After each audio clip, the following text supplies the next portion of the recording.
Baz, proud American with the colors. Oh, come on, Baz guys. is a member of Washington 3%. And he is a U.S. citizen, and he is an immigrant from Russia. I'm going to invite Rick Foreman up here to please lead everybody in the pledge.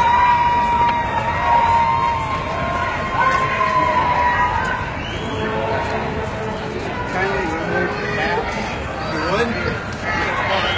I pledge allegiance to the flag of the United States of America and to the republic for which it stands, one nation, under God, indivisible, with liberty and justice for all.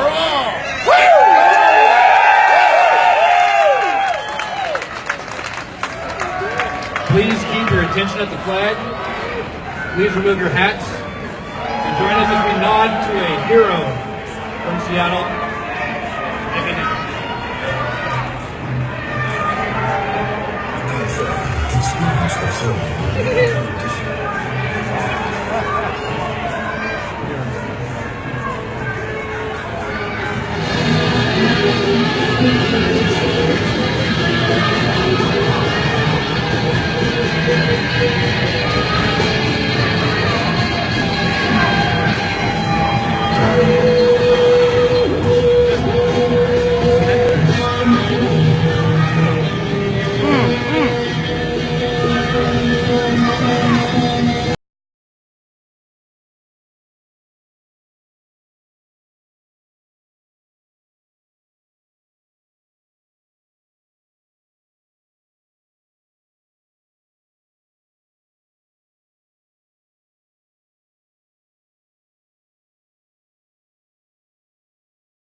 God, I just ask that you give the strength and the courage to every single speaker here today to speak the truth, speak your word.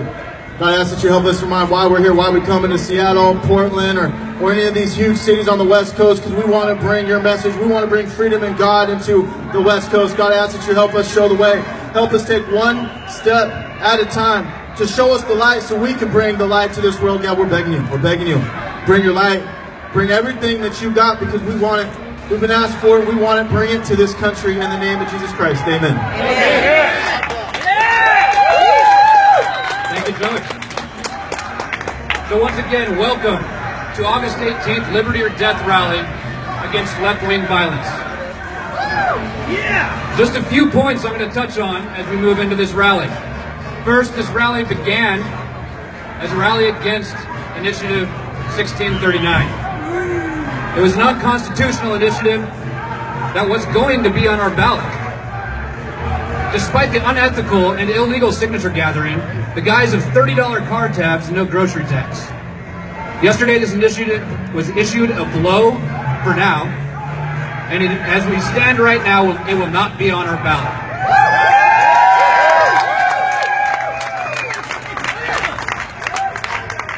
We do expect there to be appeals, and if they are unsuccessful, we fully expect to see them again in Olympia this winter. But because this is an event where we're discussing our natural rights to bear arms, many of us are exercising our Second Amendment rights. This right was recently reaffirmed by the Ninth Circuit Court. I want to stress to all of you firearm safety. I know it's redundant, but please, if you have a long gun, do not manipulate it in any way. Police are watching you. Please just don't mess with your firearms. Firearm safety. We carry them, we should know how to use them and be safe. Last thing we need is a negligent discharge. Next, we're here for a second purpose. We're here to stand against far-left violence. We know the truth despite what's being displayed in the media and what gets smeared about us online. I'm going to go one step further. Today we're going to stand against all political violence. Hear, hear! All right? We're not just pointing this across the street at protesters. We're saying that we need no political violence at all. We're all Americans! Thomas Jefferson once said, "The man who reads nothing at all is better educated than the man who reads nothing but newspapers." Thomas Jefferson. His comments are so true, and it is apparent as the media has smeared this as a race-based rally. They've called us white nationalists. They've called us Nazis. They've called us fascists. They've said we're here to intimidate, and they said we want to fight. We all know these are lies. So with these speakers pointed across the street at them, I'm going to tell them all, if we have anybody who believes in anything based on race, anybody here who is a white nationalist, anybody here who is a supremacist, anybody here who is a Nazi, please leave. Hear, hear! I don't see anybody leaving, so I have at least 90% of their banners across the street were just invalidated. So anyway, let's go on. I can tell you that as the leader of the Washington 3%, our organization does not tolerate any racism. Absolutely not. We don't tolerate any hate. We don't tolerate any discrimination. The 3%ers believe and support the fact that we have an established government in this country. We are law-abiding citizens who believe in the Constitution and the inalienable rights. Hear, hear! We have many community outreach projects and activities such as feeding and clothing the homeless, working on getting housing projects for the homeless. We support local animal shelters. Many of us are FEMA CERT trained. We support and prepare, and if needed, we will defend our communities. Our namesake is a nod to the 3% of colonists who took arms against the British and rebelled against tyranny. We believe that anyone who is sworn into an office, occupation, or position with an oath that includes protecting and defending the Constitution against all enemies, foreign and domestic, take that oath without exception and without expiration. We are bankers, lawyers, teachers, police officers, judges, construction workers, men, husbands, brothers, sons, wives, daughters, mothers. We come from every walk of life. We are Americans, natural and naturalized. We believe in life, liberty, and the pursuit of happiness. We are ordinary, everyday people who do not wish for violence, nor do we want to provoke it. But we will fight with every ounce of our beings to protect our constitutional republic. We are America's protectors against forceful, illegal, unconstitutional, and tyrannical governments. We are educated in politics, history, laws, and we have a code of honor as we walk tall in this country that we love. We are not violent, unruly extremists. We are not what you've seen in the media. This media has been especially egregious the last few weeks in the coverage of this rally. How many of you have heard about this rally in the news? I think all of us have. There have been multiple articles. We've had 15 stories that I've counted. That's when I wrote this. More came out this morning. Between radio, TV, print.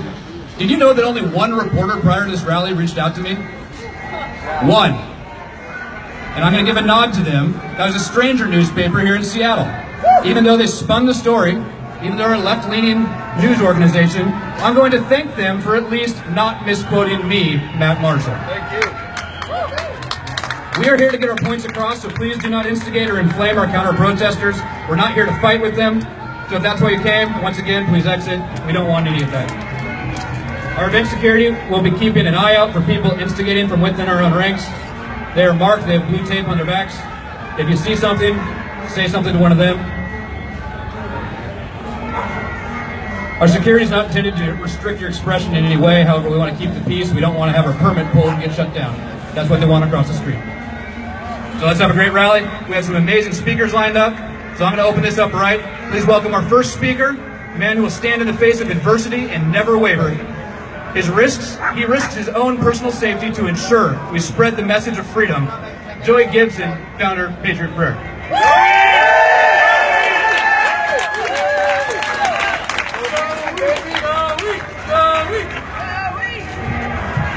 All right, hey, first of all, I would like to thank Matt Marshall for putting this together. So let's hear it for Matt Marshall in Washington, 3%.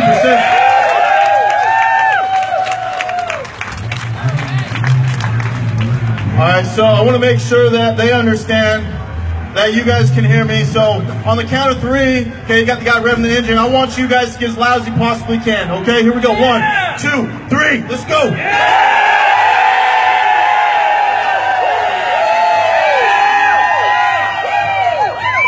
There you go, that's how you do it.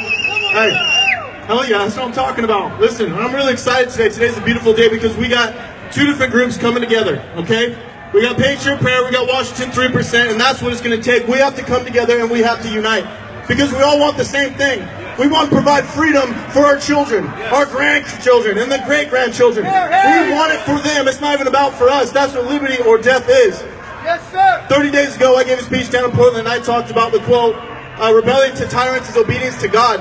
And I love that quote. That's very important because the one thing is everything that makes up tyrants, everything, all of it, when it comes to the corruption, the evil, all that, when you stand against that and you are willing to self-sacrifice everything that you have to stand against tyrants, that is obedience to God. Yes, sir. One of the things that our forefathers believed in, okay, this is what drove them. They believed that King George rejected the authority of God. So they rejected his authority. That was the spirit that they brought within. Hey, listen, we all know that in Washington, D.C., those corrupt politicians rejected the authority of God a long time ago. So it's time that we reject the authority of the politicians in Washington, D.C.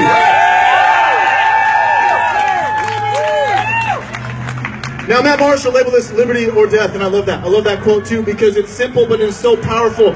Because what it states is you're willing to give up your own life for a higher cause, for a purpose, for liberty, for freedom. And when you're willing to do that, that means you're willing to do something for other people, other generations after you. If you look at what our forefathers did when they signed the Declaration of Independence, pretty much signing their death penalty, right? They did it not for themselves, but because they wanted to free everybody after them. And if you look at it, generation, because of their self-sacrifice, their divine purpose, generation after generation after generation freed by these men who are willing to put their neck on the line. So I would like to thank them. Thank you. The forefathers, all the people. Also the veterans. The veterans is a great example. I want to thank the veterans.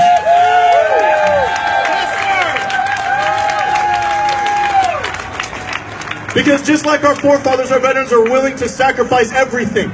They're willing to travel all the way across the world, leave their family members because they're fighting for something that they believe in. They're doing it for other people. That's the higher cause. See, this is the thing that we have. This is the thing that's coming on to me that I feel like God wants me to talk about. I've been talking about this a lot lately. We have to talk about the higher cause. To see, we all want the same thing. What we want is we want to be able to change this empire above us. We want to change this government that's gone way too far, way too big. But the only way that we're going to be able to do that is we have to have a cultural revolution at a grassroots level. When we bring freedom back into this culture, we break through the lies, we break through all the deception, and we change this culture. This culture will change our government because we vote for our government. And the government will only push as far as our culture will allow it to push. And we have become absolute zombies in this culture. Concerned about celebrities, concerned about the car that you drive and the money. We need to get, our celebrities need to be those who are fighting a tyrannical government. Those need to be the celebrities in this culture. Can I get an amen? Now this battle that we got in front of us, it's a huge battle, okay? And the thing that I like to think about, this is what I think about all the time, and I'm going to share this with you guys. It's a metaphor that I use, and it's something that I've been through in the last 2 years. I look at accomplishing this goal that I'm talking about, which is huge, all right? Changing culture, changing country, taking down empires is a high bar, okay? So what I look at is it as a mountain that we have to climb. It's a mountain that you got to get to the top of, all right? You get to the top of the mountain, you accomplish the goal, and you bring freedom back to this country, and you guarantee it for your children. Now, getting to the top of that mountain is not going to be an easy task. It's unlike any mountain we've ever seen in this world, okay? Higher than any mountain. Because this empire that we have above us, I don't know if you guys have thought about this. This empire above us is unlike any empire that we've ever seen in the history of this world because of the technology, because of their understanding of psychology, the human brain, the ability to massively change and impact the way people behave, okay?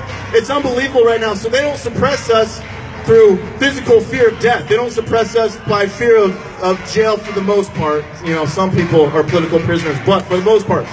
Like if you look at the Roman Empire, what they did is they used the cross to put fear in people's hearts, right? They would crucify you, do whatever they can, put fear in your heart so that you would obey those in power, okay? Until Jesus came and he flipped that cross, and that cross became a message of faith and hope. Amen to that. Amen. So right now, this government we have above us, they suppress us through brainwashing. They're slowly killing our spirits, our hearts. The light within us are dimming away. We have so many people who are alive, but they're dead. You understand what I'm saying? You can see in their eyes, right? They're walking around all day long, but they're doing nothing but sleeping all day long. We have so many people who cannot see truth if it was right in front of their eyes. They cannot hear truth. They cannot do that. They're basically blind and deaf, but they can sit there all day and stare at lies on the TV, stare at their social media, stare at the BS, listen to that crap over there all day long, and they can hear and see that. So that's what we're up against. So here's the thing.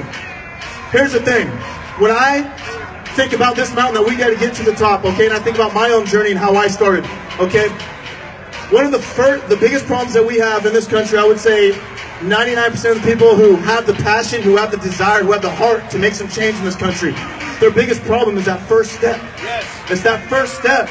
I look back to my first step, but we have too many people that are afraid to fail. They're afraid of what people think.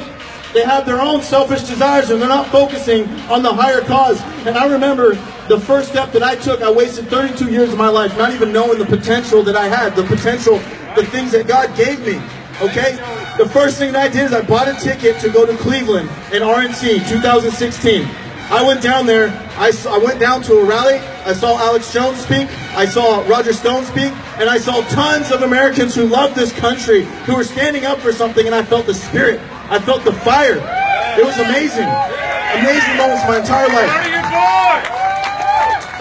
Now, say what you want about Alex Jones, but the guy, yeah, he's crazy, but there's things about him that I admire. I remember I was sitting in a little area like this, and there were communists, there were Antifa, there were libertarians, there were liberals, there's all these different people like this together, right? And it was mind-blowing because I started to realize how much the left owns the streets, okay? And so I was kind of walking around, and all of a sudden Alex Jones just comes in straight up to the communists and just starts preaching about freedom and how dumb communism is. And yeah, things kind of went crazy, but I saw that and it impacted me. It did something to me. So I came back, I flew back to to Washington. That was my first step, and I decided I'm going to bring a positive, libertarian, conservative, constitutionalist movement to the streets. That was the first step.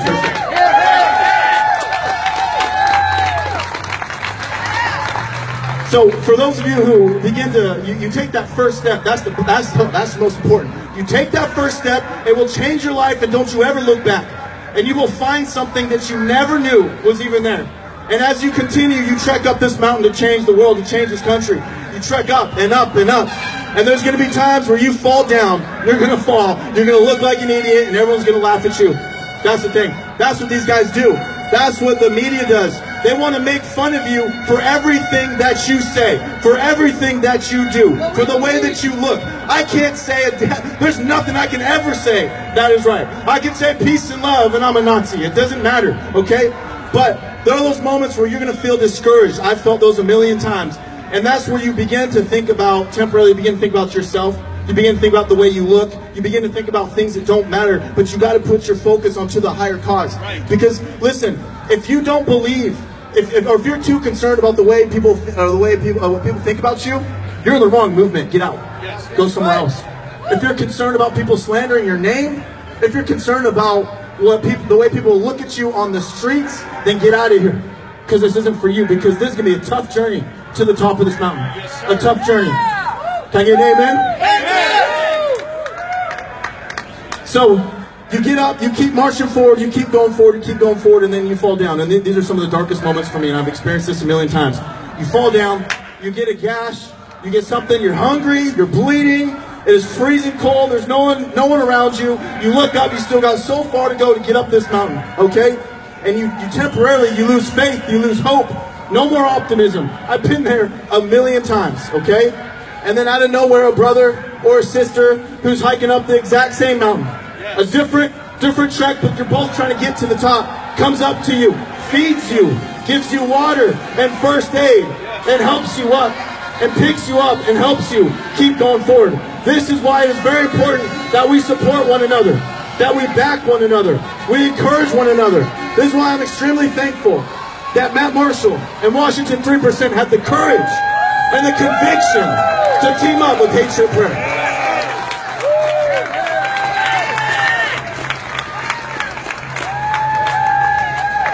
It's already going to be impossible to take down this empire alone in separate groups. It's going to be absolutely impossible. We're not going to be able to do it. We got to back one another. One of the things in the Roman Empire, you cannot stop a spiritual movement unless it's from within inside. Okay? If you look at the Roman government, after Jesus was crucified, after a while, the Christian revolution was exploding in the Roman Empire. And those in power, what they traditionally did is they would try to kill the leaders to put fear in their hearts, but that doesn't work for people who have a higher cause, right? It's liberty or death. They don't care. You can kill us over and over again. In fact, they would kill one leader and thousands of new Christians would blossom because they're martyrs. So here's what they did eventually. They got smart.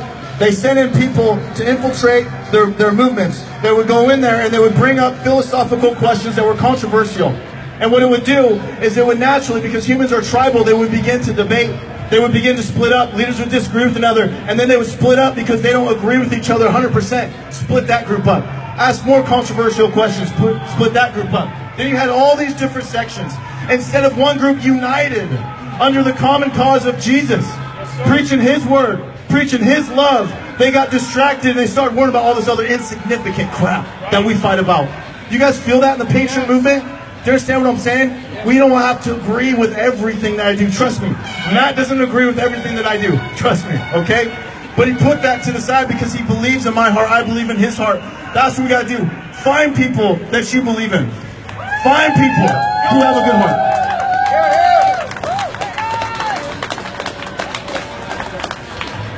So the last thing I want to say about this mountain is, obviously going up that mountain, you're going to have tons of people along the way who are going to help you, okay? But you're also going to have people who are going to try to trip you up. Those are the people that go into the Christian communities and divide. They're running around, instead of focusing on the higher cause and getting top of the mountain, they're running around trying to stop people from getting to the top, okay? From ascending to the top. We have to understand that these people are here for a specific reason. one reason only, and it's to stop the momentum that we have going in this country. And we got to get rid of them. You know who they are. Turn your back to them. Turn your back to them when they come up to you and they try to divide. Turn your back and say, I got something more important to do, because I'm trying to take on the strongest empire in the history of this world. I don't have time for your BS. Right. Here we go. Okay, so one of the things that I think that people need to understand is that since we got a lot of people here today who probably never seen me speak or don't know who I am or never been to a rally before, people always ask me, they say, Joey, what's the point of rallying? Okay, what's the point? And so I want to get to that. This is a very important question. It's a very important question. It changed my life, and so this is what I'm trying to do. I have a million different reasons why I rally in different areas, okay? If the police stand down, that's what I'm going to focus on. That's the number one important thing. If politicians are lying about us, slandering our name, then we go in there and we make it as expensive for them as possible because they're riling up the protesters to come in to be violent. But there's two main reasons. The number one reason, and the reason why I'm here today, is because the fact that we come out as constitutionalists, as people who believe in freedom, and we stand out here wide, out in the open, in downtown Seattle, right, where we're not supposed to be here. There's not supposed to be anybody that believes in the Constitution in Seattle. That's the lies. That's what they say. It helps people understand that you don't have to hide anymore. You don't have to hide who you are. You can stand up for freedom, unafraid, unapologetically, and it inspires other people who are watching from home. Can I get an amen?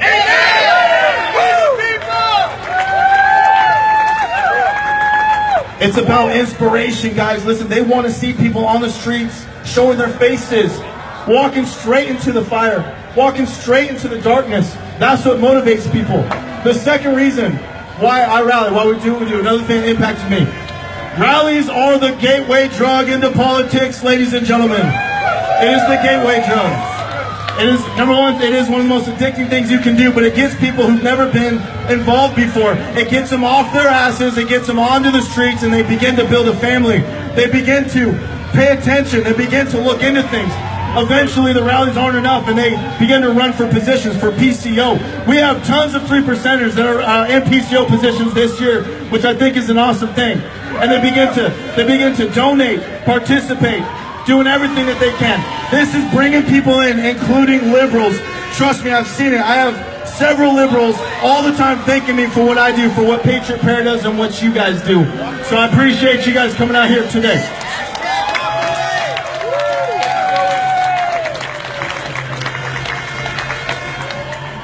So I'll finish up with this. When it happened, I went down to Cleveland, okay?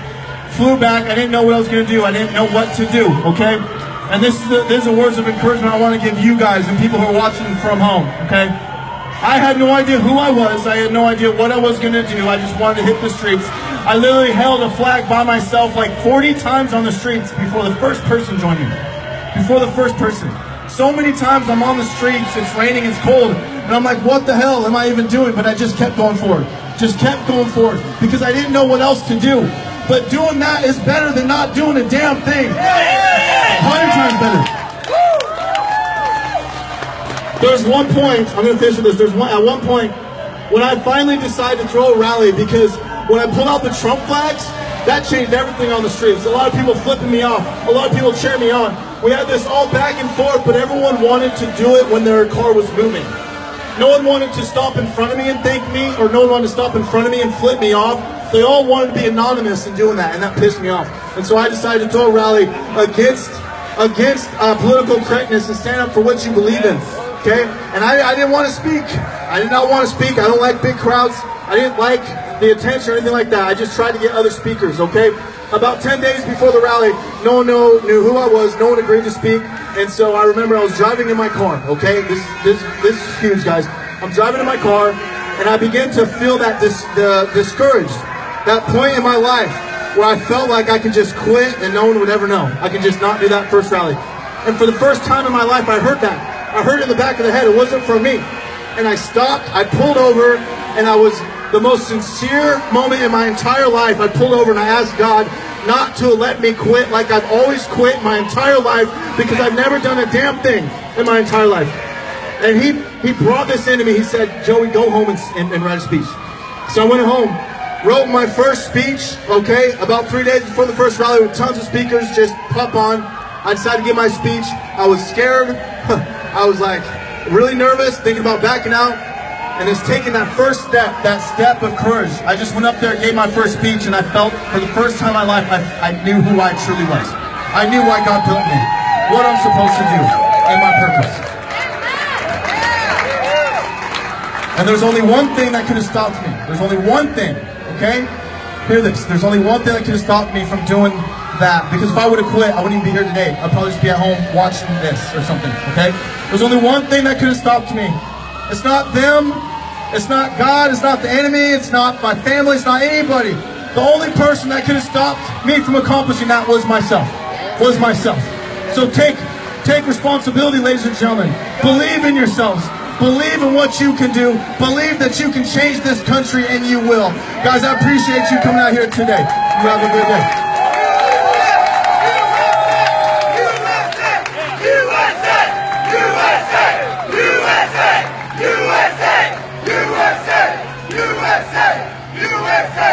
Thank you, Joey. Wow. Nice. Next up, we have a political candidate. He's running against Denny Heck in the 10th Congressional District. He's been endorsed by Washington 3%. He's a true conservative. He is a constitutional conservative. Joseph Brumbles.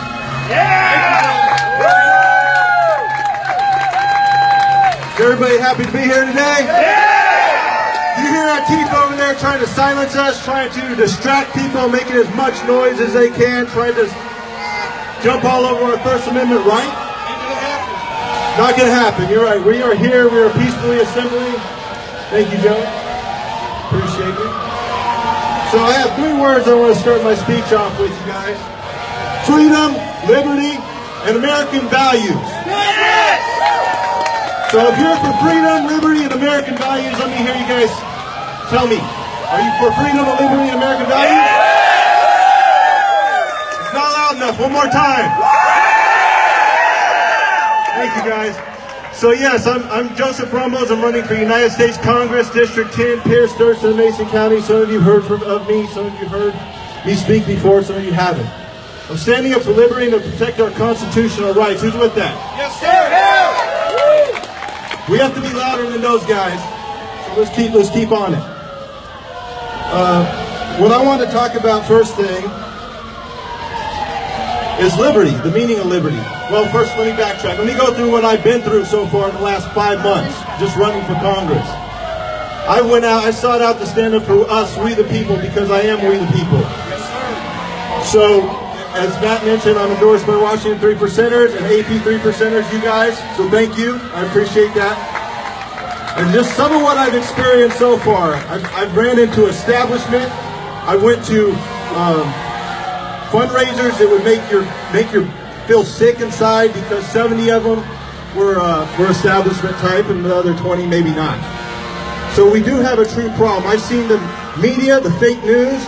I've had them silence me, or try to. I've seen them twist stories to their own discretion, to their own agendas, to the agendas of their puppet masters. And I didn't necessarily believe in fake news at first, but I'll tell you right now, I've seen it firsthand. It's true. It's a real thing, and it's a real problem. The way we can combat that is through awareness and through talking to people, even people we don't necessarily agree with on everything, as Joey has stated. So let's continue to do that. Another thing I saw, and I helped expose, was establishment politician. Dick Murray, legislative district, state legislator, and legislative district 28.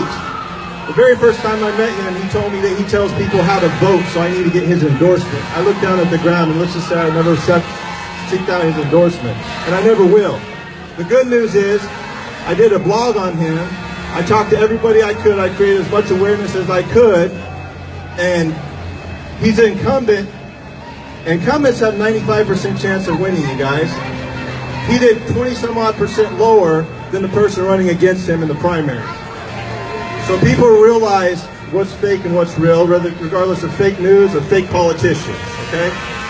So I very much am against these politicians who think there's some sort of ruling class. We need to minimize that. We need to hold people accountable, people like me, get people like me in office so I can go out there and I can fight for us, we the people. Yeah! So now that I told you some of what I've been through, I want to kind of go through liberty. You know, this meeting's called Liberty or Death, which I love. I love that name. You know, and a big platform of mine is liberty. In fact, one of the quotes from my campaign is building a movement based on unity without sacrificing liberty. So I very much want to work across party lines, work with everybody I can to the benefit of we the people, but I'm not going to do it to the extent of sacrificing liberty or stepping all over our constitutional rights. Thank you. So that being said, you know, freedom is a lot like liberty, but they are different. Freedom takes courage, and you cannot have liberty without freedom. So I just want to go over the quick definition of liberty really fast. Liberty, the state of being free within society from oppressive restrictions imposed by authority on one's way of life, behavior, or political views. So guys, freedom very much gives us the power. Liberty is actually getting to enjoy that without people stepping all over your rights. So that's what I stand for. I stand for liberty and our constitutional rights. And thank you. So that being said, I want to go into I-1639, which is why we originally had this planned out, the main reason. However, luckily that got dropped out in court yesterday. As Matt Marshall had mentioned, that is not the end of it, you guys. They're gonna go ahead and they're gonna fight us to the end on this thing. And if they can't get that back, they're gonna do it again next year, the next year, the next year, because it's part of their agenda. They do not want us armed. You know, another thing is I-1631. Well, let me back up to 1639 real fast. Just kind of go through what it had in it.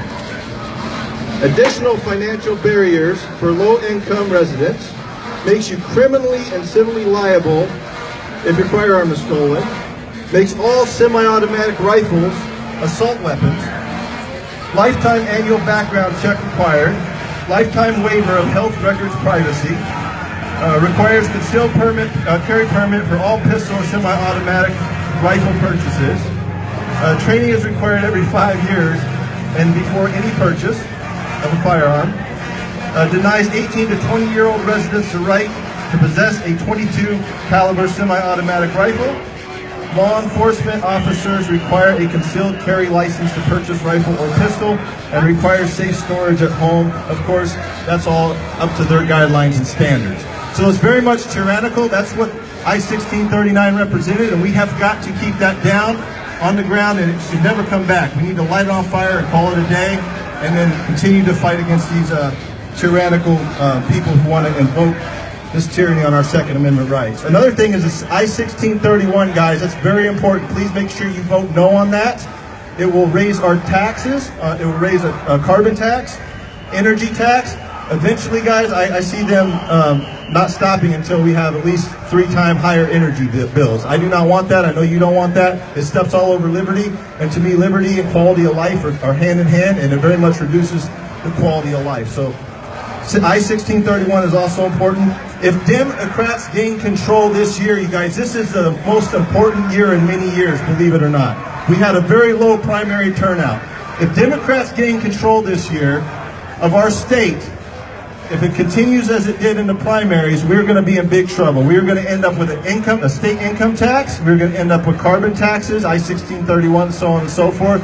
So we have got to shut that down. We need maximum voter turnout here in November. As far as Antifa stepping all over our First Amendment rights, trying to bully us and suppress us, I just wanted to say fascism, the definition of fascism, which is what they're calling us, is a form of radical authoritarian ultranationalism, I apologize, characterized by dictatorial power, forcible suppression or opposition, and strong regimentation of society and the economy. So it sounds to me like that's what they're trying to do. That's what the far left is trying to do. Are we going to let that happen? No! Which is why we're here today. And they're over there trying to be as loud as possible. So we must stand up for the First Amendment. We must continue to stand up. We must create awareness. Awareness is key. We must stand firm. And most of all, we must be sure to vote. Make sure you guys vote. It's very, very, very important. If you know of anybody who is not registered yet, please help to get them registered, help to create awareness. Make sure you and everyone in your household votes. It's the it's the difference between freedom and tyranny, you guys, especially this year. If we do not win this year, we're going to be behind 4 to 6 years before we even get back to where we're at right now. So we need to do that. Another thing, I'm going to leave you guys with this. Please, if you haven't already, check out josephforwashington.com or thank you, or freelibertymovement.com. That being said, closed mouths don't get fed. I'm currently seeking out Trump's endorsement. So Trump, call me. Let's make America great again together. Thank you, guys.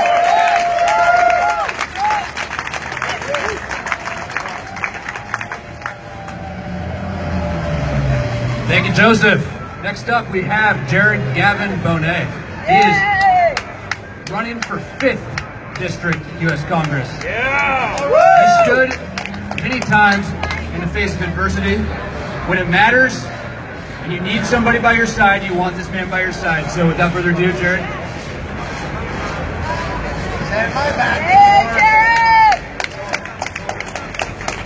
How's it going, everyone? Can you hear me? All right. Well, thank you all for showing up. I wrote a speech out here. First, I wanted to say, so I ran against Captain Morris Rogers in the 5th Congressional District. Unfortunately, I did not take the primaries. We have a huge problem over there. That's on the east side. We have a lady named Lisa Brown who is running against Kathy. She took the primaries and she is bad news, man. So what Joseph Rumbles was just talking about, carbon pricing, carbon taxes, all that, that's what Lisa Brown wants. She wants to sue the state, sue the people of Washington State to raise the taxes that they voted against. Because she is bad news. All she wants to do is tax us, do carbon price our rural communities, and all these other terrible things. She's a hardened socialist. She wrote a PhD thesis paper once when she was in Eastern, and she talked about how it was basically a feminist paper talking about how women are subservient to men through marriage, and she was against that. She was against marriage because of that. But at the end of that, she thanked her comrades and her socialist friends for helping her write that PhD. She is a communist. She is a socialist. She's been videotaped stating that. She is bad news. We need to fight against her, and that is why I've decided to endorse Captain Morris Rogers. We have to fight against Lisa Brown. She has to lose. I urge all my supporters to vote for Captain Morris Rogers. So please, we have to stop Lisa Brown. I am endorsing Kathy, and I urge all my supporters to do the same. So moving on. So I just want to let you guys know that I'm also going to continue running. I'm going to continue campaigning for the next 2 years, and I will run again in 2020 to try to take that seat. Kathy is still the enemy. She's still part of the establishment. There's still problems there and issues there that need to be resolved, and the only way we can resolve that is by getting her out of office. But for now, we're going to have to stick with her. Okay, so just know it is not over. I will not back down. I will stay strong. I will keep going. And I will fight every battle that comes my way. I will never accept defeat. I will keep on keeping on. I will thrive in the struggle and learn from every failure, no matter what happens. No matter how bad the beating, I will get up, dust off, and push through. I will push forward, and I will fail forward. I will move forward, tearing every obstacle in my way. I will silence the naysayers, crush the doubters, and destroy the haters that stand in my way. Not by my words, but by my actions and in every battle that I win. I will do this for you. I will do this for me. I will do this for our country, for our Constitution, and for our freedoms. I will do this because I believe in something. I believe that we are born to thrive in the power of freedom. I believe that we are born to thrive in the grace of liberty and justice. I believe that we are free men and women, and I will not stop until freedom reigns in America again. This is our time to rise, our time to shine, our time to make America great, to keep America great. To show this country, to show our leaders, to show the world and to show our God that we will no longer sit idly by, that we will no longer remain on the sidelines, that we are powerful, we are great, that we are patriots. We are born through rebellion and forged in the pains of war. We are the people, and we are taking our country back. It starts today, right here, right now. It starts with each and every one of you that stands before me. You had the courage to come here. You have the fire that burns inside your soul. You have the passion and the crave for freedom. You crave your liberty. You crave your power. And today that power is yours. Today that freedom, that liberty, it is yours. Now is the time to unite. Time to fight. To do everything it takes to take back our state. To take back our country. To take back control and crush the opposition. To topple over their towers. Destroy their castles and silence their voices. We can no longer afford to let these terrorists succeed. We cannot give them an inch, not even a centimeter. We must push back and take back every single mile we gave them. Believe me, Antifa are terrorists, and we must fight them. Let us dominate once again and destroy these communists once and for all. No more gun control. No more political correctness. No more safe spaces. No more acceptance of ludicrous ideals. No more bullshit. They want to fight? Well, let's fight! But let us make sure that when we fight, we bring down hell upon them and wipe them from existence. For as what is written on my arm, if God be with us, who can be against us? Mulan Lebang! USA! USA! Thank you. USA! USA! USA! USA! USA! USA! Thank you, John Gavin. Well, that would have been an excellent transition into our next scheduled speaker, who unfortunately could not make his trip to Seattle. He was sick. So Stuart Rhodes sends his best wishes, but unfortunately Stuart Rhodes will not be here with us today. A few of us did want to talk to him. So, next up, for the American Patriot 3%, we have Nicole Manette. Am I saying this right? Excellent. To speak. All right. Woo! Speaking on, I believe, AP3, not me.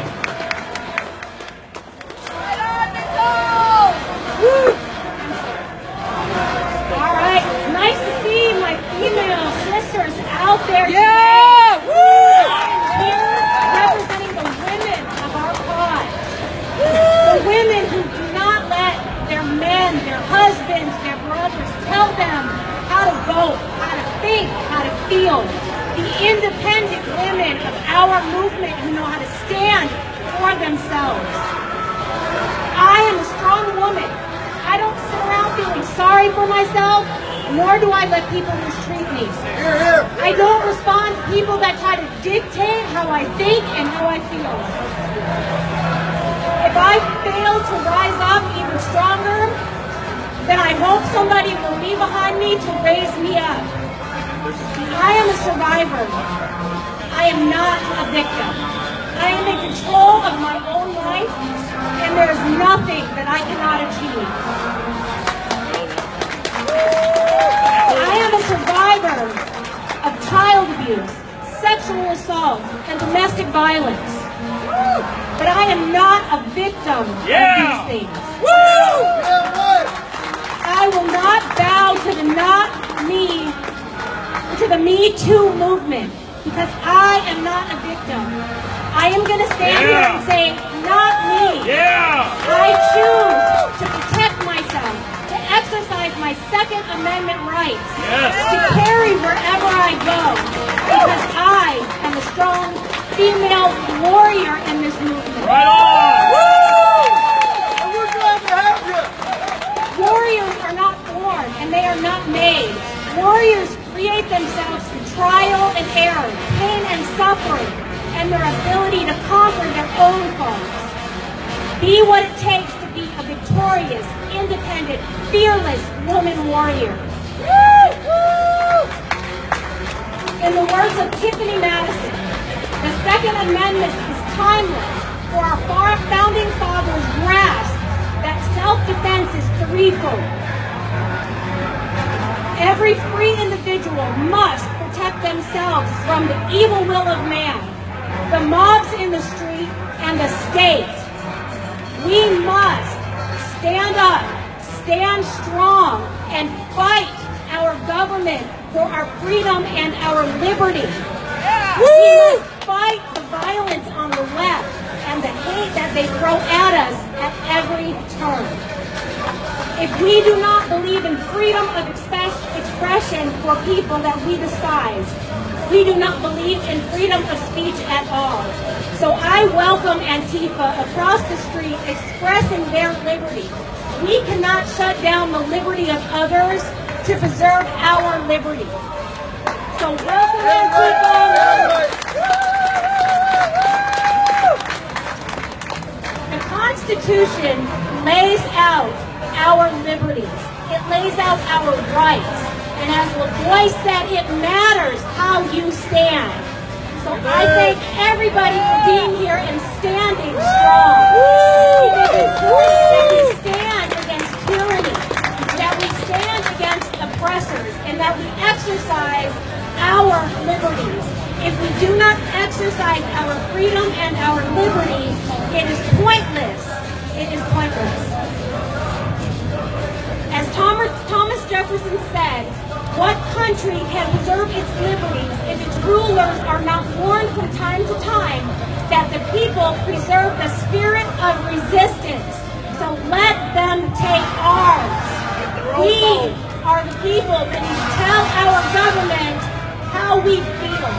We need to make sure that who we elect stands up for our freedoms and our liberties.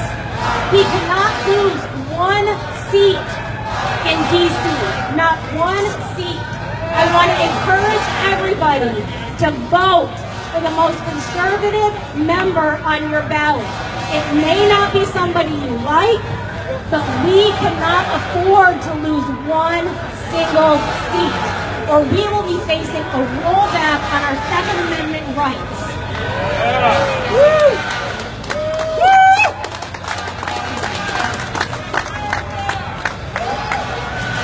And I just want to say that regulated liberties are not liberties. Regulated rights are not inalienable rights. They are the government's way of eroding our freedom while we sit complacent time after time after time. So what do we need to do? I want to encourage everybody here at the next rally, and everybody bring somebody that's never been to a rally. We need to get our numbers up. We need to show them that we are not afraid to show our faces. We are not afraid to stand up for what we believe in. They think in Washington, because we are small in numbers and appearance, that we are small in actual numbers, and that is not true. Rebellion to tyrants is obedience to God. Do not be afraid to stand and take responsibility for our political system. It is not the politician system, it is our system. Demand accountability from your politicians. We are not free because we claim freedom. We are free because we practice freedom. And William Faulkner said that. Woo! Also, don't antagonize Antifa on the way out of here today. To argue with a person who has renounced the use of reason is like administering medicine to the dead. Thomas Paine.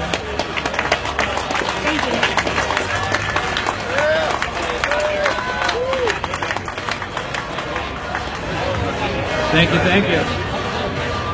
Also, there we go. All right, I want to remind everybody that Joey is going to be marching after this. This is one thing that we want to all participate with. There will be a march following this, so let's all hang out for a little bit. Anyway, next up, we have a constitutional activist, a youth constitutional activist. He also has been working to spread the message throughout his high school. He's been organizing young conservatives and making sure that we can push back on the educational narrative against freedom. So, without further ado, I'd like to introduce Arya Rhodes. Almost got it.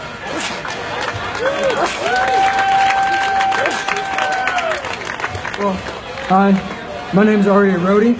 If you don't know me, you might want to know me. Okay. First off, I'd like to say that I'm not a racist, a Nazi, or a fascist like Antifa would like to call me and tells me every day, just random people insult me. It's great, okay.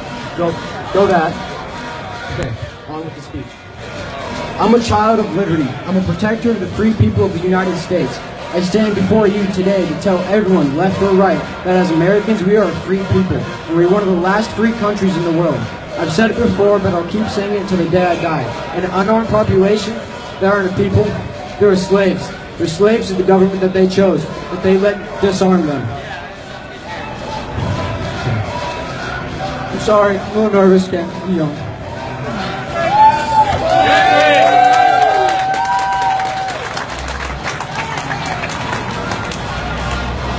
As the armed people of the U.S., we are the power. We are the power. We put this country together. Okay, I'm a proud member of the Washington State 3%ers. I'm a 3%er because they stand for the Constitution of the United States. They stand for the free people. They vow to protect the free people of the United States.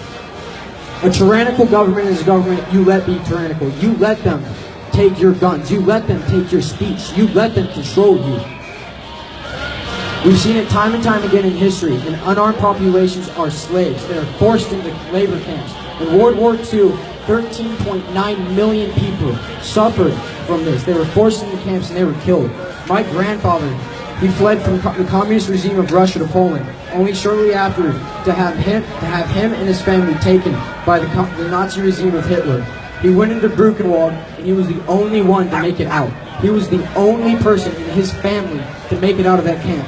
The Nazis executed his deaf sister in front of him, in front of his whole family, because she was deemed not able to work.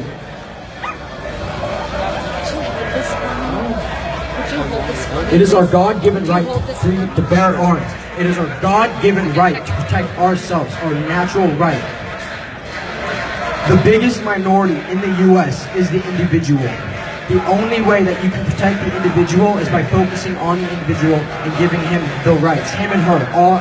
By protecting the individual of the United States of America, you then protect the populace. No matter your race or gender, you are the individual. If we protect the individual, we can keep America free.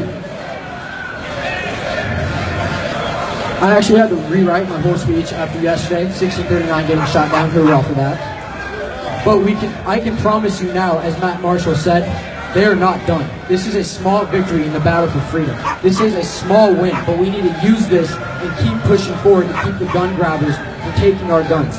Washington State, it's like a testing ground for taking guns. They want to see how the people will react. If they can disarm Washington State, they can disarm the rest of the country. And that's how that's going to happen. If they disarm us, they disarm everybody. We need to fight for our right to keep and bear arms.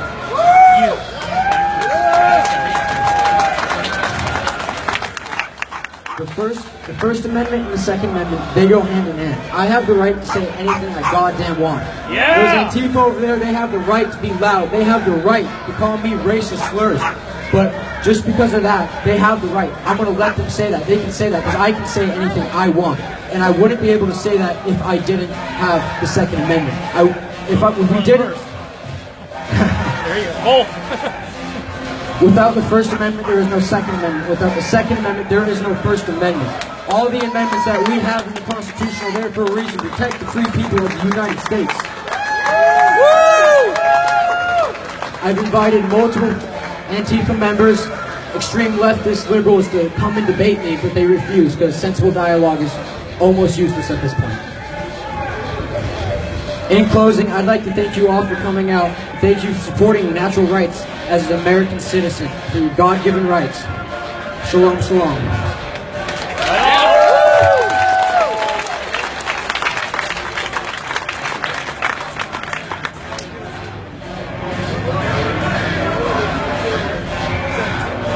Excellent. Well, next up we have a constitutional historian. He's been a speaker at quite a few events, and he's got a great speech prepared for us. Aaron Babcock.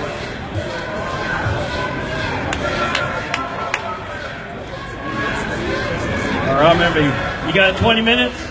I try to get 15, but I went over it a few times. It's from my heart, though. I wrote it out. I'm going to call it the American Journey.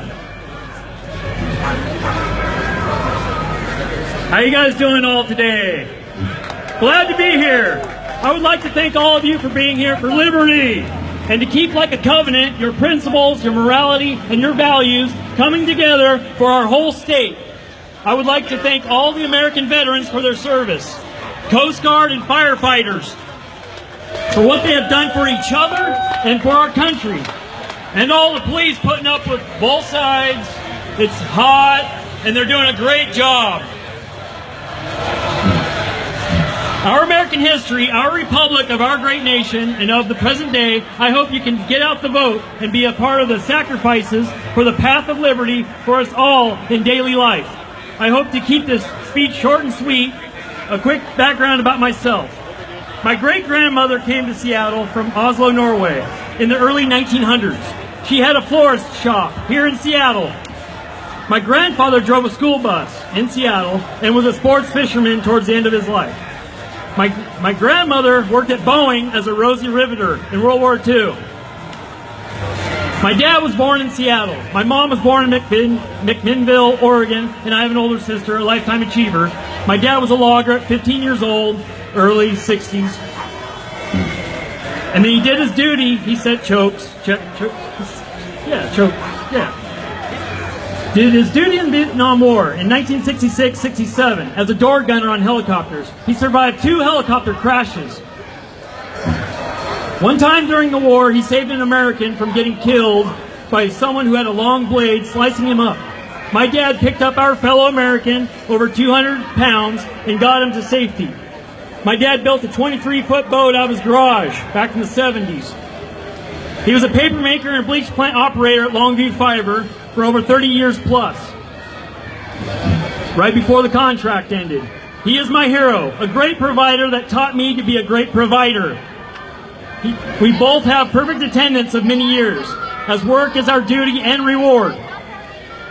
Both of us love hunting and fishing. My grandmother and mom taught me to be a great caregiver and to be grateful and thankful my whole life, each day. I lived in 4 counties, Cowlitz, Thurston, Skamania, and Clark. Graduated in Longview in 1993, worked my whole life as a laborer.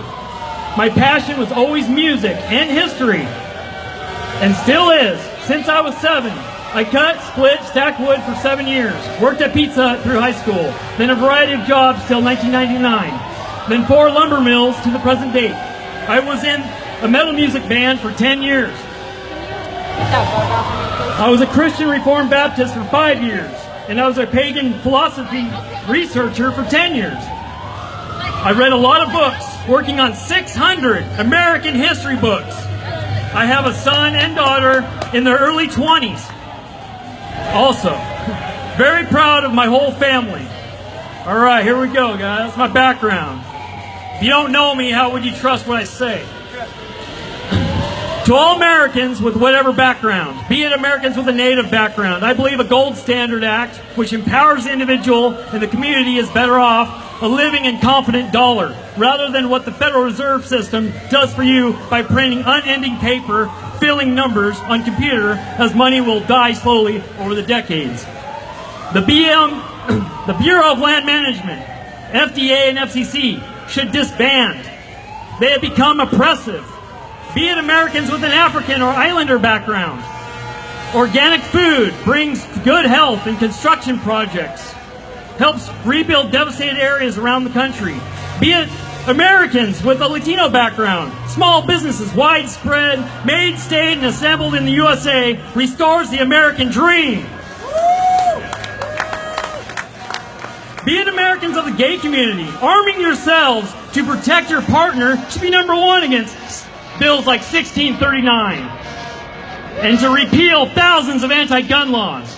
If you really love your partner, protect them, especially their rights, the Bill of Rights. by James Madison.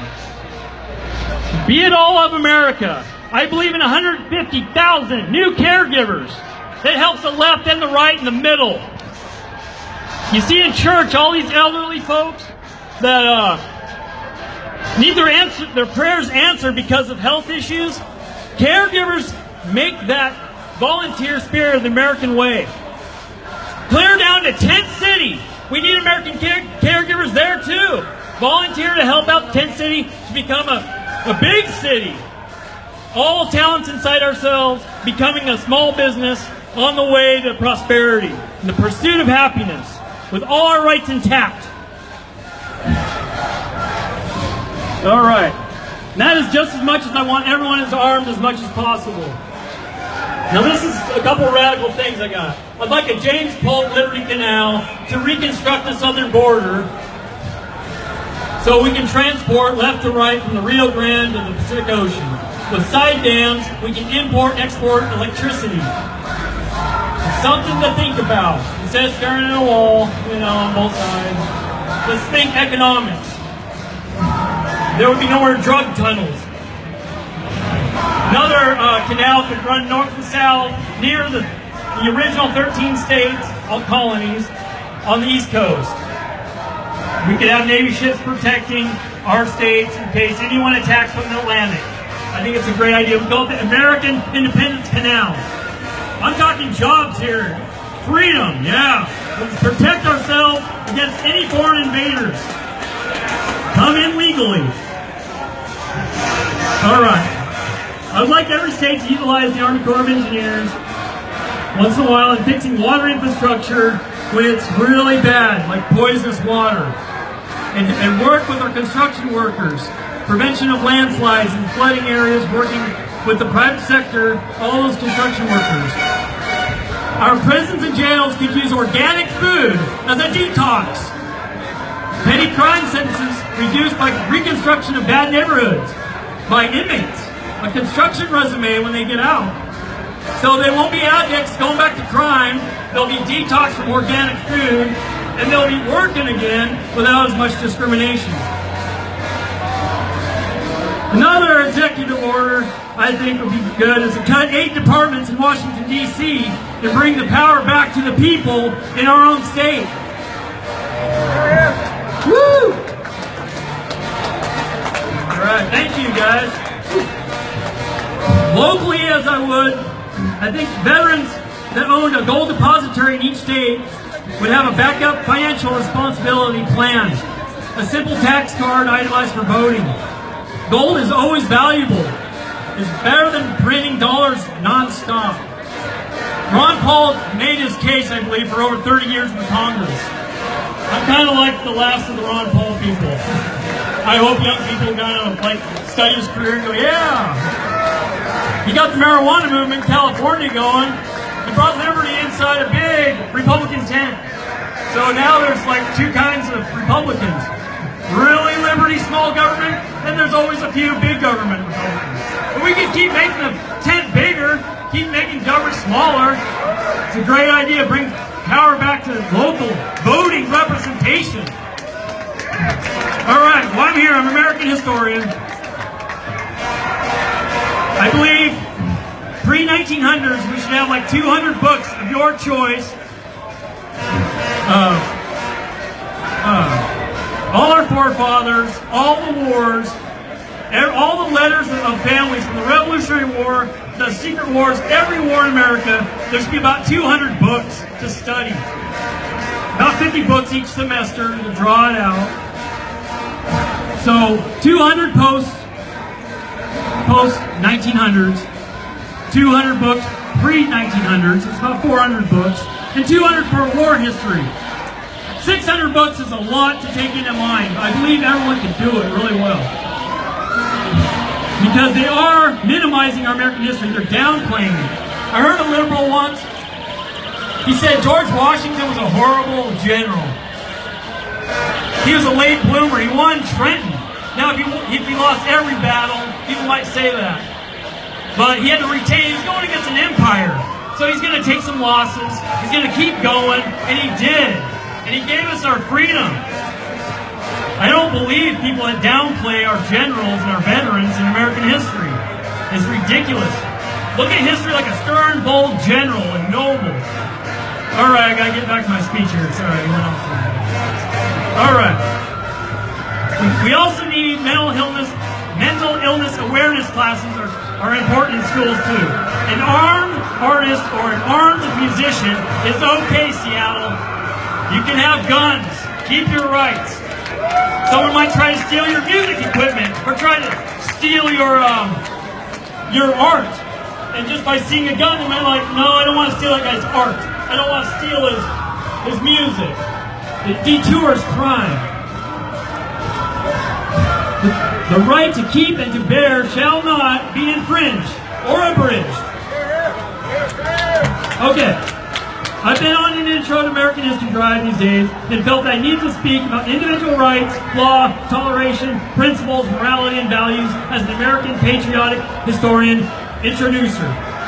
To get out the vote and have many peaceful debates on executive orders, and with presidents come and go, but executive orders is like a train.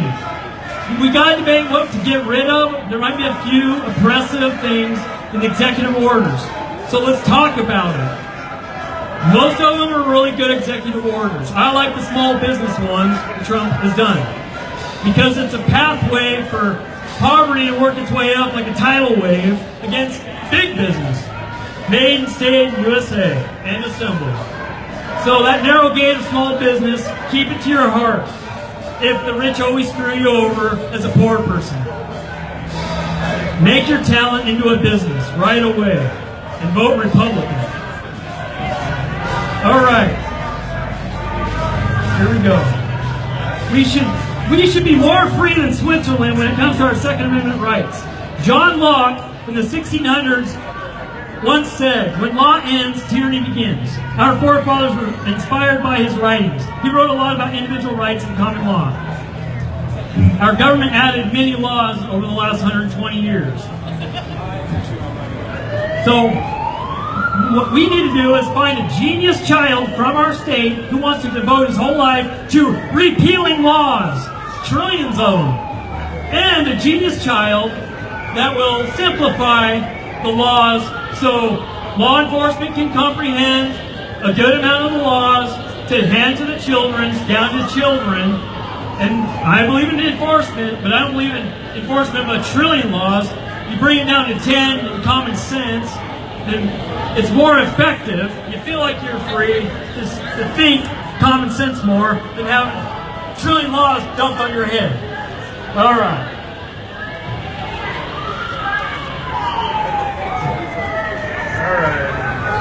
I'm going to skip the background of Egypt and stuff. I did study ancient Egyptian history. There were, I'll just say this quick about ancient Egypt. There were two tyrants, the first two pyramid builders. They drove the people down. They didn't allow religious worship at all. So no matter what religion you were, when you're working under a tyrant, under the first two pyramid builders, you didn't get to have that worship. The third pyramid builder, his name was Menkaura, Mercury of the Greeks, they called him. He restored religious liberty, and they were able to worship again. It was under Amun-Ra, you know, the invisible one. The Semites showed up, we had Yahweh. But over time, many tribes ruled Egypt, and there was the Aitonites, the first monotheists. He took all the attributes of many gods into one god. He's a false prophet, Amenhotep IV. And King Tut, remember Menkaura? Okay, he's about liberty. King Tut restored the temples north and south of Egypt, the Amun-Ra temples. He was about liberty also. They respected him as a boy king.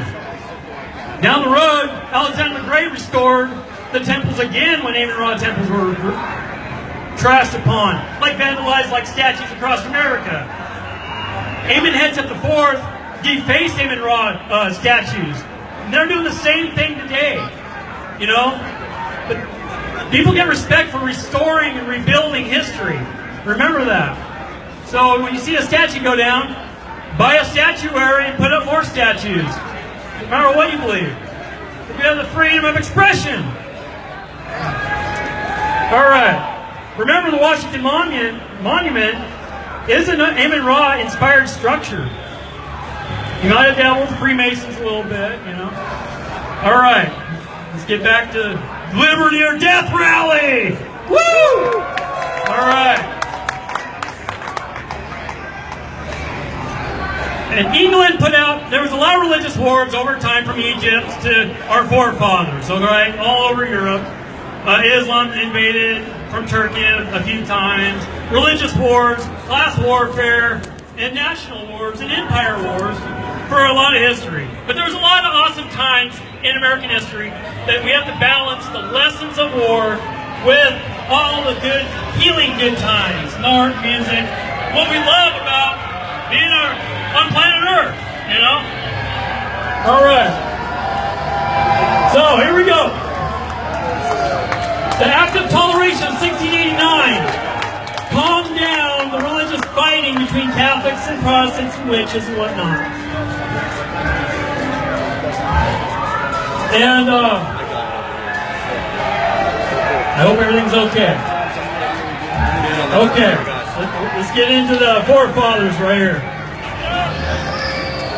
When we were going against the Empire, the British Empire, back in the 1700s,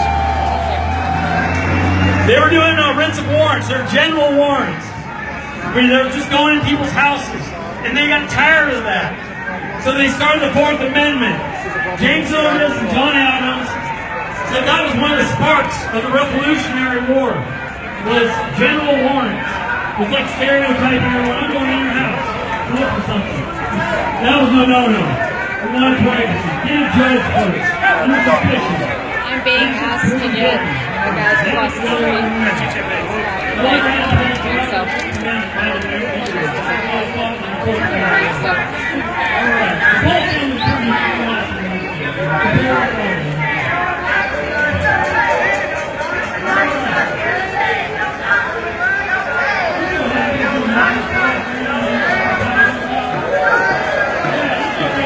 Is it okay if I just go to right here to film?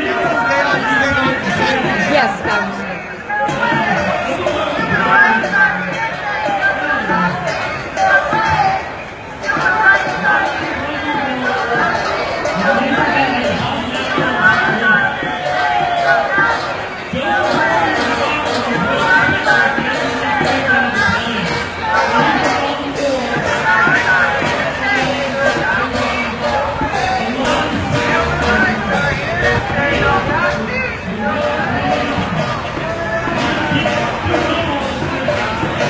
They're here in a pretty strong presence, guys.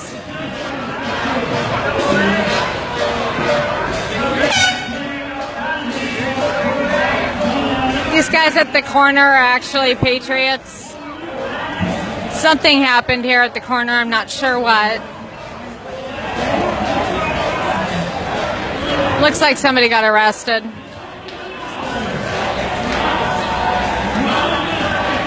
Oh yeah, somebody's getting arrested.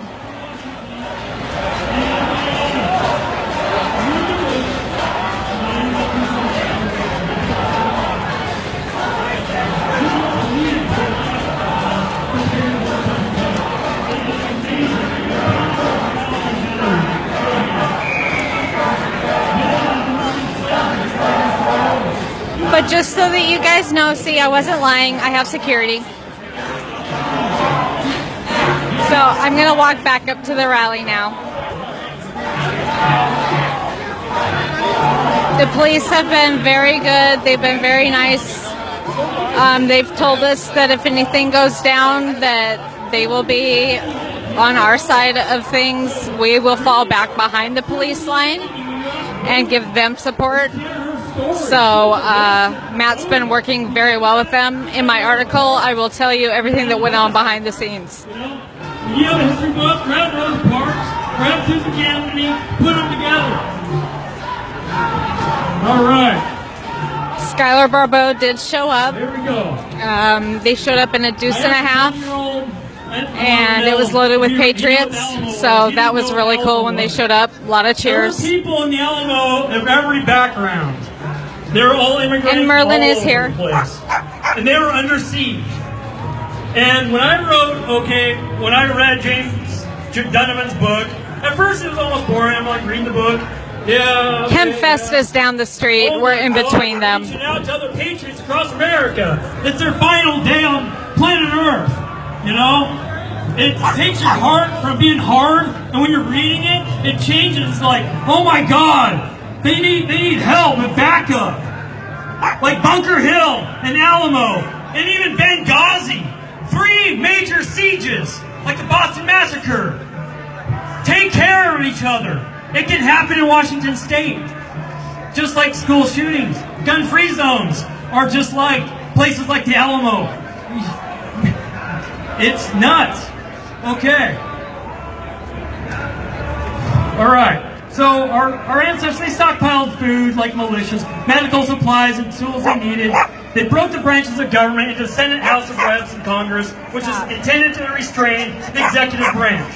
And we know that branch has gotten huge over the last 100 years.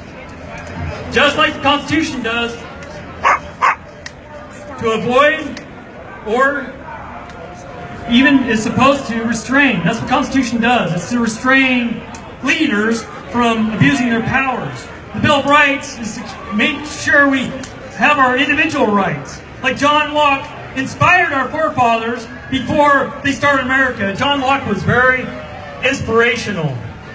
He looked as goofy as me. You know, we're in the media. I get laughed at more than people laugh with me. That's okay. All right. I'm not for a monarchy empire either. For all the anti-corporations that they might talk about on the way over there.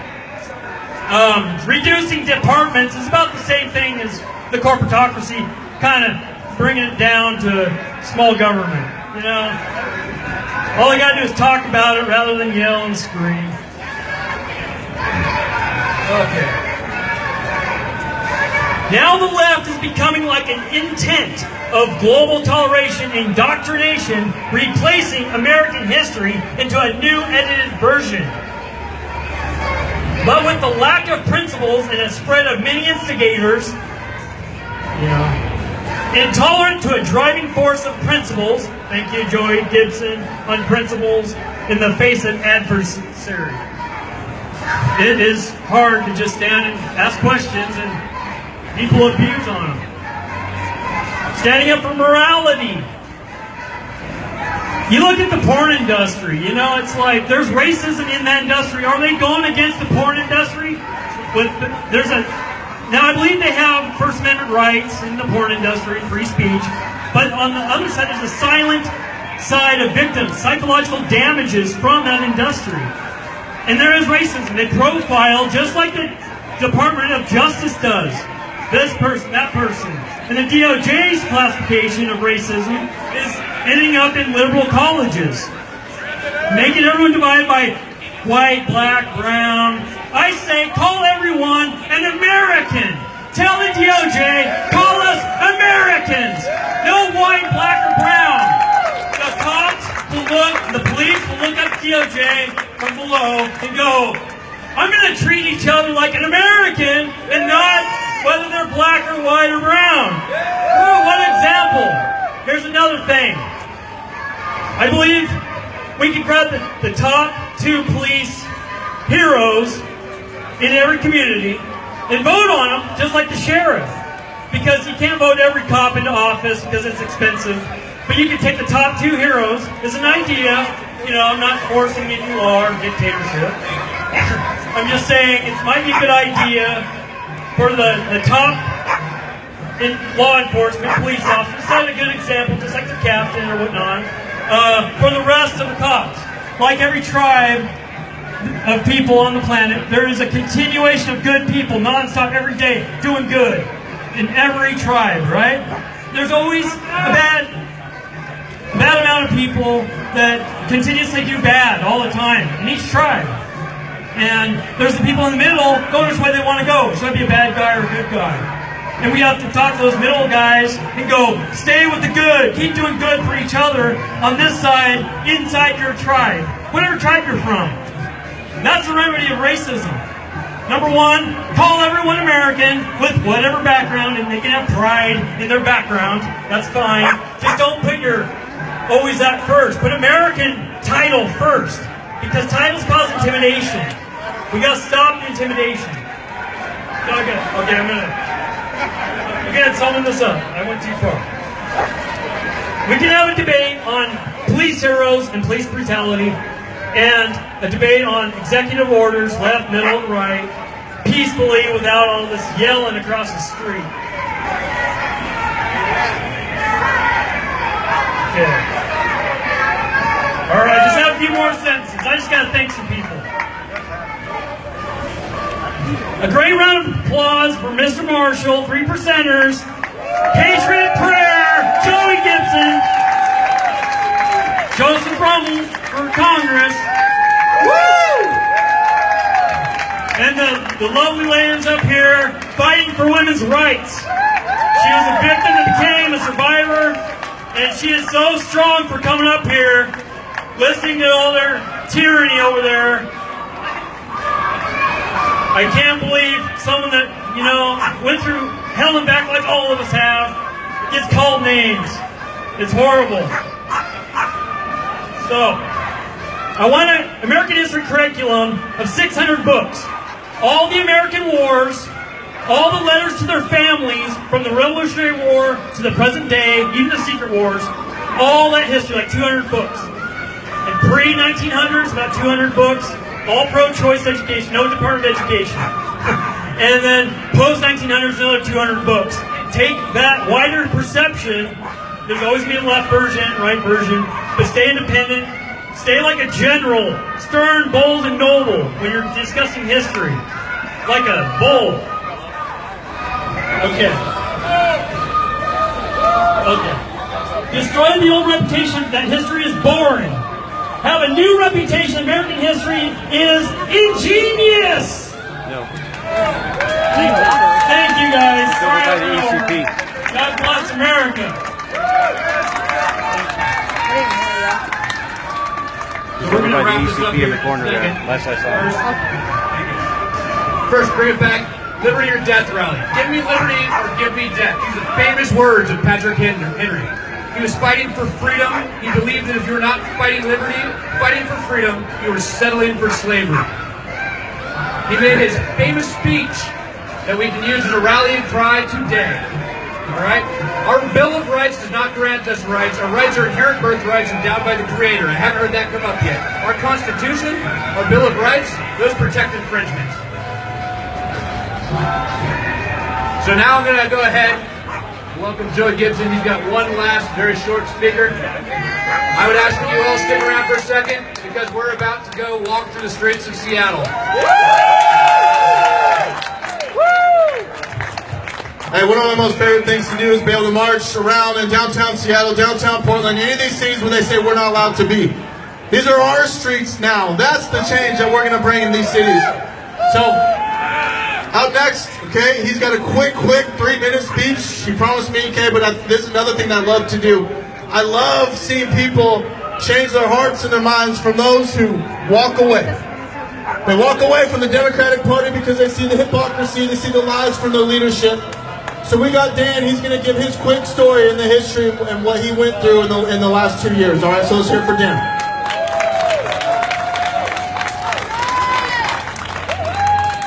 Good afternoon, and look at all these patriots, and this is just fantastic. I love seeing the people here. I love what Joey Gibson does. I love what the 3%ers do. I love what the Proud Boys do. So I'm going to keep this to 3 minutes. I'm not going to waste your guys' time, and bear with me a quick second here. So I am here today to talk about the phenomenon of what we see with the walkaway, with the people who are red-pilled and who have defected from the left. Some of the most prominent ones being the guy who left the Young Turks, Dave Rubin. You got Tim Pool from Vice News doing just outstanding work. And how many people here today have been red-pilled in the last 3 years? Anybody? That's awesome.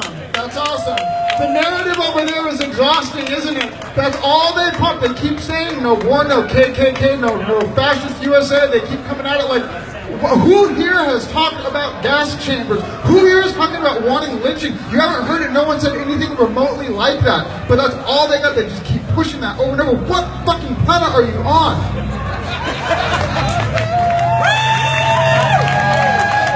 I come from a family of staunch Democrats. We are mixed race, Jewish. I voted for Obama twice. Yeah, I did, okay? 3 million people voted for Obama twice and switched to Donald Trump in this last election cycle.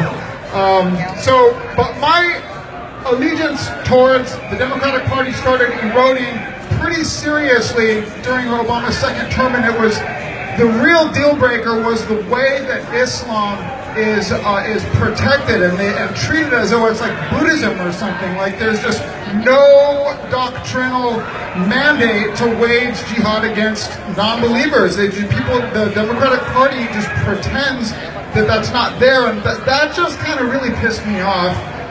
But I was still going to vote for Hillary until I found out that she was taking those questions from the reporter from CNN about the debate ahead of time. That was cheating. That was dirty. But then the other thing that made me just say completely that's it, I can't vote for her anymore, is when the jihad attack happened in Orlando, Florida, where that ISIS guy went and killed 50 gay people, and all Hillary could say is this is a gun control issue. I was thinking, what are you talking about? Gun control, this was jihad. Again, I have to ask, what planet are you on? And so that's when I knew I wasn't going to vote for her. But a couple more things had to happen for me to decide that I was going to come on board and start showing up at Joey's events. And one of them was when Milo Yiannopoulos was speaking at DePaul University, and BLM stormed the stage, grabbed his mic, took a swing at him, and they shut it down. Then Bernie Sanders' event was shut down over here by BLM again. When Milo Yiannopoulos was to speak at both the UW and in Berkeley, his events were shut down by these lunatics over here who keep swearing to God that they're stopping fascism. And the fact of the matter is that push is coming to shove, and if you don't let people speak by mob rule, well, we have a crisis. So that's when I decided that a person who believes in the most liberal thing of freedom of speech, and that's what I'm here for. That's what drew me to this side. So I'm almost done. I'm probably over already. So just bear with me while I get this together. So I just wanted to say that I cannot overstate and overemphasize the fact that what the conservative movement is not some racial trip. We are not. Who here has said anything about wanting a white separatist space? You heard anybody here? All these speakers? Has anyone said anything even alluding to that? I haven't heard it. So, one last thing. A super exhausting thing about the Democratic Party and about that whole side that has the nerve to call itself progressive with the way that they treat free speech. Is they have this huge victimhood ideology. And I'm here to say that if you live in this country, the United States of America, you won the lottery. You can take 1 year of classes at a community college and walk away ready to start at $18 an hour welding, working a press space. There's so much aerospace and shipbuilding companies out here. And you are not a victim. People wish they had the opportunities you have. The conservative platform is about taking responsibility for your life and not wanting people to take care of you. And you know what?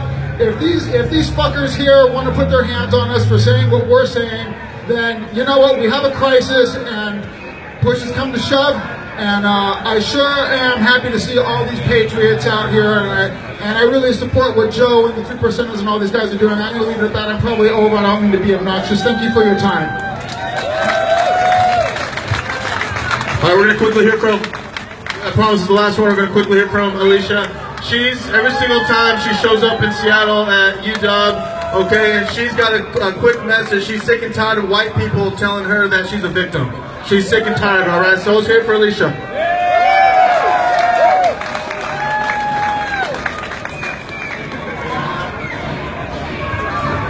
Hey, how's everyone doing today?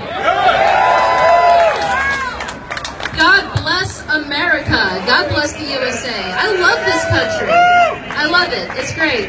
My name's Elisa Sanchez. I love coming out to these rallies down here. I wish I could go to Portland more often. It's about a 6-hour drive for me, but I try and make it to whatever rallies I can. And I always just like to come up and just remind people, you know, in case you think that you're going crazy whenever you see those people across the street call Patriot Prayer or the 3%ers or whatever, call them like Nazis and white supremacists. It's like, I always look, I'm like, where? I've come to so many of these rallies. I've never seen one white supremacist or Nazi anywhere close. Well, on the other side of the street, perhaps. They're yelling like the Nazis in all those films. And you know, it's funny. I love how we often get accused of being fascist. When last I checked, it was people like Gavin McInnes and Alex Jones being deplatformed off of big tech sites. It's Stephen Crowder getting, you know, demonetized, and even Philip DeFranco gets demonetized on YouTube. It's amazing. But we're the fascists. But how many liberals and progressives and far leftists are being censored on big tech? How many congressmen do you see imploring Facebook for the sake of our democracy to ban Antifa or to ban, I don't know, the socialist, whatever socialist groups are on Twitter or Facebook? It always baffles me. Real quick, since we're sharing hashtag walkaway stories, I want to share with you mine, and I'll just make it very quick. My hashtag walkaway story actually happened a few years ago. I remember, so this was actually about a week before the election, right? And I'm sitting at the table with my grandmother having dinner, and I asked her, I was like, you know, Nana, you've been a lifelong Democrat, and I've been doing some research, and what I found is that every city where the crime rate is the highest, the mayors are Democratic, the city councils are Democrats, the governor is Democrat, the state lecturer is Democrat. All of the cities where black people are suffering, where they are living in poverty, living in these crime-ridden cities, all of these cities are run exclusively by Democrats and have been for the past 30, 40, 50, even 60 years. So I asked her, I was like, why should we black people keep voting Democrat when what have they done for us? What do we have to show for it? And silence. She just sat there just in silence for a minute, a solid minute. And then she just, you know, stammered out something I can't really remember, because that was the most profound, just that dumbfounded silence she had, where she had nothing to say that just convinced me more than anything else could have, that yeah, the Democrats are not who they say they are. They are not the party that helps black people, or if they were, why is it that the top 10 cities with the highest crime, the highest poverty, where black people are doing the worst, why are all those cities run by Democrats for the past 50 years? It doesn't make any sense. So that's my hashtag walkaway moment. And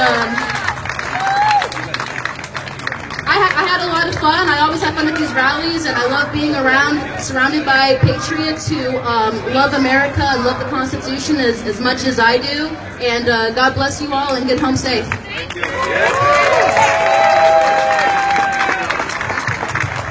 All right, who here is ready to march? Yeah. Hell yeah, that's one of my most favorite things to do. So what we're going to do, number one, for those of you, if you're first time marching, we do not block traffic. Okay, that's what they do. All right? We follow all the laws. We stay on the sidewalk and make sure that, I don't know, just be good citizens in Seattle. Be good Americans, all right? So we're going to start up over there. I'm going to lead it. Just follow me, okay? And let's have a great time. Guys, thanks a lot for coming out here today. Enjoy it.